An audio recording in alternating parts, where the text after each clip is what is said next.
5 4 3 2 1 start. उपाध्यक्ष महोदय, रूस में भारत के जो मानचित्र प्रकाशित हुए हैं उनमें भारत के कुछ हिस्से को सही तरीके से नहीं दिखाया गया है। इसको सरकार भी मानती है और इस विषय पर कोई मतभेद नहीं है। प्रश्न यह है कि अगर किसी देश ने हमारे देश का गलत मानचित्र प्रकाशित किया है तो एक सरकार के रूप में भारत सरकार का जो कर्तव्य है उसने उसको निभाया है या नहीं, और अगर निभाया है तो किस प्रकार से निभाया है। जब भारत सरकार का ध्यान इसमें प्रकाशित उस मानचित्र की ओर दिलाया गया जिसमें हमारे देश के कुछ भाग को गलत ढंग से दिखाया गया था, तो उसने 1956 में ही, जबकि न तो भारत और चीन की सीमा का प्रश्न पैदा हुआ था, इस बारे में रूस ने विरोध किया।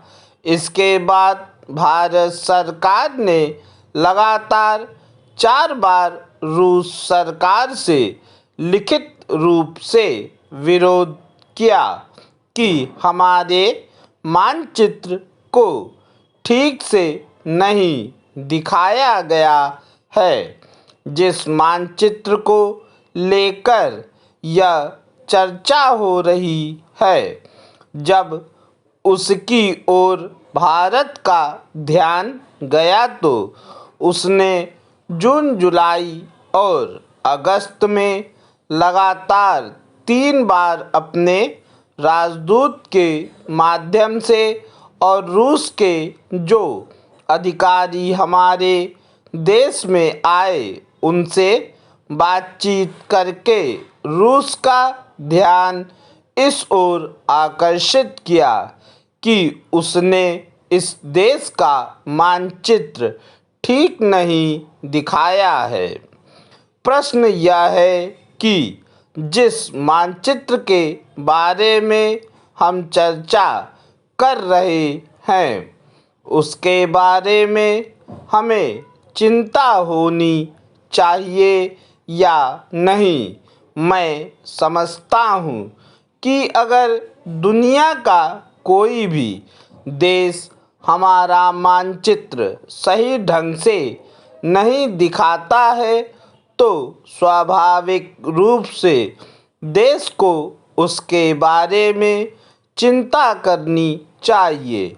हम अपने कर्तव्य से नहीं चूक सकते हैं, लेकिन जहाँ तक इस चर्चा का संबंध है, मैं माननीय सदस्य की प्रशंसा करता अगर वह उन समस्त देशों का जिक्र करते और निंदा करते जिन्होंने हमारे मानचित्र को गलत ढंग से दिखाया है।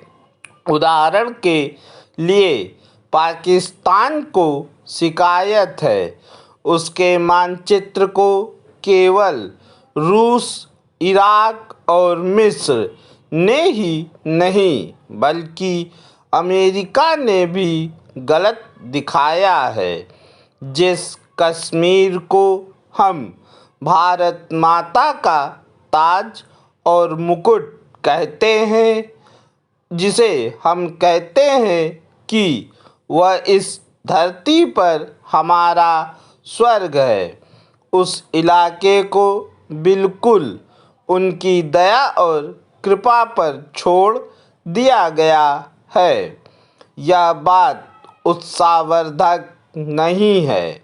महोदय, मैं दिल्ली के संबंध में भी कुछ कहना चाहता हूँ।